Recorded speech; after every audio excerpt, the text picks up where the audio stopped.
What's up, guys? It's Coach Grant with First Down Training, and today we're going to be talking about 3 different wide receiver terms that you need to know to improve your overall football IQ at the wide receiver position. So I hope this video helps you guys out. We're going to be discussing, DB press coverage looks, going to be talking about some specific wide receiver techniques that are essential that maybe you guys aren't familiar with. So I hope it helps again, fellas, but also if you guys would like a daily training schedule with some on-field wide receiver drills you guys can do for your press releases, your route running, your hands, your explosiveness, your balance, check out that very first link in the description below for our 4-week wide receiver on-field workout schedule 2.0. So this is a little bit more advanced. If you guys are already on our original 4-week schedule, this is kind of like the next step up. So it's over 100 plus drills, 100 plus sets and reps that we give you based on those drills, and we give you a video breakdown of each specific one. So I hope that helps you out, fellas. I hope you guys could check that out. Very first link below. Let's get started. So first thing I want to talk about is leverage. So you hear a lot of receiver coaches talk about inside leverage, outside leverage, head up leverage, attacking his leverage. What does all that mean, and how do we know when he's inside shade or outside leverage, right? And every time I say shade, I mean inside leverage, right? So when a DB is inside leverage, a good gauge for you to understand and how to know this is his midline. So the line that goes down the middle of his body is going to be even with my front foot. So that's how we know that he's inside leverage, because he's lined up to the inside. He is shaded to the inside. So why is that important to know? Why do we need to know that? I think every time coming up to the line of scrimmage, I was talking about this with a couple of receivers last night who were asking me, what should I think about when I come up to the line? What should my thought process be? And the number one thing you got to identify first and foremost is his leverage. How is he playing you? What is his stance like? Because that can help you structure your own plan. So when you see the middle of his body lined up with your front foot, that's how we know that he's inside leverage. So this wide receiver is going to be running a slant route. It's a longer developing route, obviously, because he takes a while with the release. But if you had to run a slant versus inside leverage, based on, whether watching my videos, having a higher football IQ, what you need to do on that. So I have a slant called, he's inside leverage. Okay, perfect. I'm going to attack the outside shoulder, get his hips to flip, and then slip back underneath. So I'm going to play that full speed, and then we'll get to the next example of an outside leverage DB and some key things that you can look for in that respect. So now, outside leverage, what does that mean? How do you look for it? So when this DB is lined up, it's pretty much the same exact thing. When the middle of his body is lined up, that midline, as we like to say, is lined up with, I would say, your back foot, and he's shaded to the outside a little bit. That's how you know he's outside leverage. So again, the whole reason understanding leverage is important is you can understand how to structure your routes, and you understand what you need to do off the line. Because I talk about it a lot, playing wide receivers, not about, the million drills that you can do, the obstacle courses where we get out 20 different ladders, I'm having you do high knees through. It's not what it's about. What it's about is understanding what to do and when to actually do it, right? And then obviously the mechanics of movement, supply, all that good stuff. Now, he's outside leverage. So what does that tell me when he's lined up outside shade? It tells me that he's trying to do 2 things, or that he has 2 things. He does not want to give up the outside. So just like when he was lined up inside leverage, he did not want to give up the inside. Whatever leverage he's keeping, he does not want to give that up. So he's lined up outside shade, does not want to give up the outside. He's trying to funnel me to the inside because why? Because he has safety help. So those are the 2 key things that we need to understand. So if I'm running a route, like let's say Keenan Allen's running a post right here. I'll play it full speed just for the sake of the example. He attacks the DB's leverage outside, works to restack, and is able to break on this post, or this dig, I guess you could say, and give himself a bigger window before the safety's able to get there. So that is solely based on knowing what leverage he is, right? Because if he's outside shade and you're running a post, a lot of wide receivers, what they'll do is they'll just take off and run, which is not necessarily a bad idea, but it's just not going to work that great, because this DB wants you to do that. Because why? He has safety help to the inside. And we know that because we know he's outside leverage. No DB is going to play just man-to-man, cover 0, no safety help, and outside leverage. So he's going to get hands on you if you just force it, force you all the way to his safety help. So when you run this dig, when you run that post, he's going to force you inside, and there's going to be a safety right there.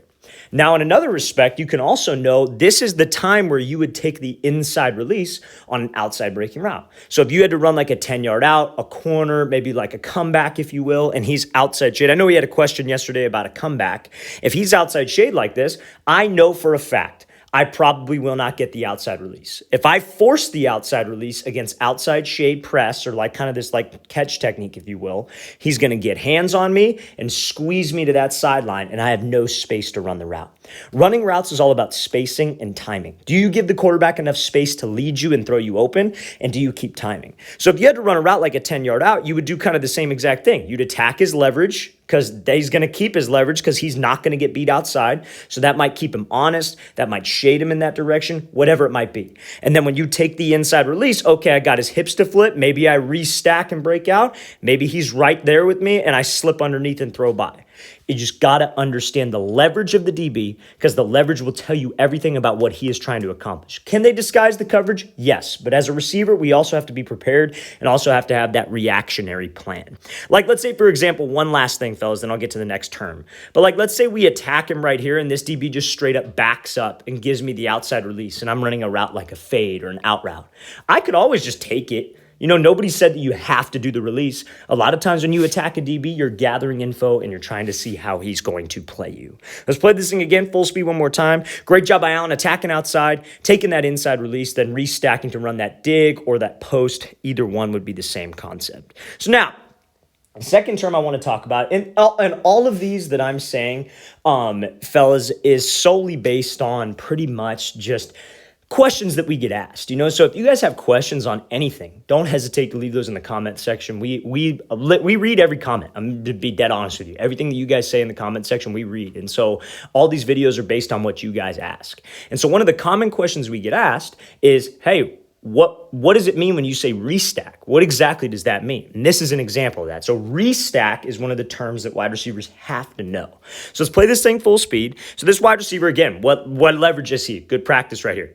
Outside, right? The midline of his body is lined up with essentially that back foot. So he comes here, takes the inside release, just like we were talking about, fellas, and gives that rocker step at the top off of a great restack. So restack is essentially like this DB stacked over the top of you right now. You restack and get yourself over the top of him. It is where he ends up trailing your back hip. Okay, so again, he does the same idea. He's running a corner route, outside breaking against outside shade, outside leverage. So we know based on the last example, I'd want to take the inside release. So he takes the inside release, but it's key here. Dips the shoulder, and that is what restack means. When we could get this DB trailing a step or two behind me, and he may not have even restacked him the best, like where he's like directly over the top, but he's still stacked over him. This DB is still trailing behind him, and that is when I could use a move like a rocker step. I give that head and shoulder fake to the inside, gets the DB to bite, and that creates me a ton of space. And because we didn't force the outside release against outside shade, like we were talking about earlier, he's got plenty of space to run out of this corner route. So that is what restacking means, fellas, getting yourself back over the top of that DB. Let's play it again, full speed one more time. Great job by this wide receiver dipping the shoulder and then working that great rocker step at the top of the route to finish on the play. So now, last but not least, I want to talk about pad level.